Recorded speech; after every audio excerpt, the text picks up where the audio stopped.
चरण 5 प्रत्याहार। प्रति अर्थात विरुद्ध, विपरीत, आहरण।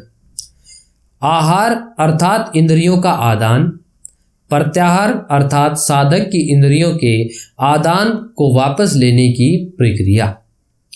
ध्यान की प्रक्रिया में सबसे बड़ी समस्या यह है कि विकर्षण जो कि हमारी इंद्रिय वस्तुओं से आते हैं, स्वाद, स्पर्श, दृष्टि, सुनना, गंध।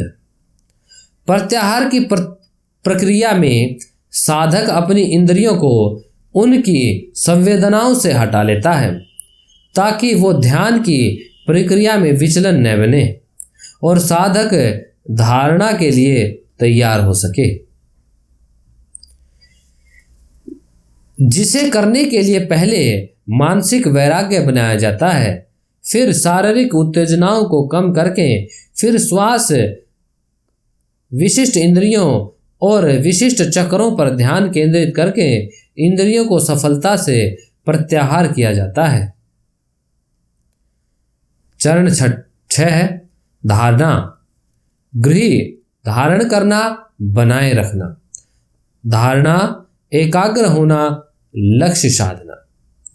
अतः हमारे मन को किसी विशेष आंतरिक अवस्था, विषय या विषय वस्तु पर अटल रखने की प्रक्रिया को धारणा कहते हैं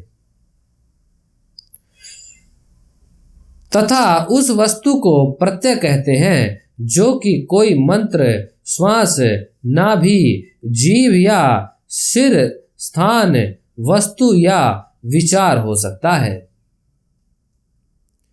एक विषय से दूसरे विषय पर कूदे बिना, मन भटकाए बिना एकाग्रचित होकर मन को स्थिर करना धारणा कहलाती है, जो कि ध्यान का प्रारंभिक चरण है। चरण 7 ध्यान। ध्यान चिंतन। ध्यान धारणा ने जिस प्रत्यय पर मन केंद्रित किया है उसका एक चित्त चिंतन करना। वो आखिर क्या है ध्यान? ध्यान अबाध रूप से केंद्रित किया गया विचार है।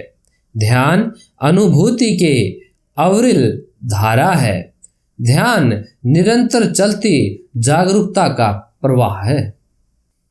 यदि ध्यान किसी देवी या देवता पर थी तो ध्यान उनका चिंतन है। यदि धारणा किसी वस्तु पर थी तो ध्यान उस वस्तु का बिन अवलोचनात्मक, अभिमान रहित, निष्पक्ष अवलोकन है। यदि धारणा किसी विचार पर थी तो ध्यान उस विचार पर उनके सभी पहलुओं, रूपों और परिणामों पर किया गया चिंतन है। ध्यान और धारणा में क्या अंतर है? आदि शंकराचार्य जी बताते हैं, धारणा में एक वस्तु पर ध्यान केंद्रित किया जाता है, लेकिन एक ही वस्तु के बारे में इसके कई पहलुओं और विचारों पर भी ध्यान रहता है। ध्यान में मात्र एक वस्तु के विचार की निरंतर धारा बहती है, जिसमें उसी वस्तु के अन्य प्रकार के विचार का अवलोकन नहीं होता। उदाहरण के लिए एक योगी सुबह के समय धारणा की स्थिति में सूर्य की चमक, रंग और कक्षा से अवगत हो सकते हैं, परंतु ध्यान अवस्था में योगी सूर्य के रंग, प्रतिभा या अन्य विचार पर ध्यान दिए बिना केवल सूर्य की कक्षा पर विचार कर सकते हैं। तो ये भगवान कृष्ण द्वारा भगवत गीता में दिए गए पूर्णता पाने के 4 तरीकों में से एक है। ध्यान योग मतलब है कि निरंतर भगवान का ध्यान करना।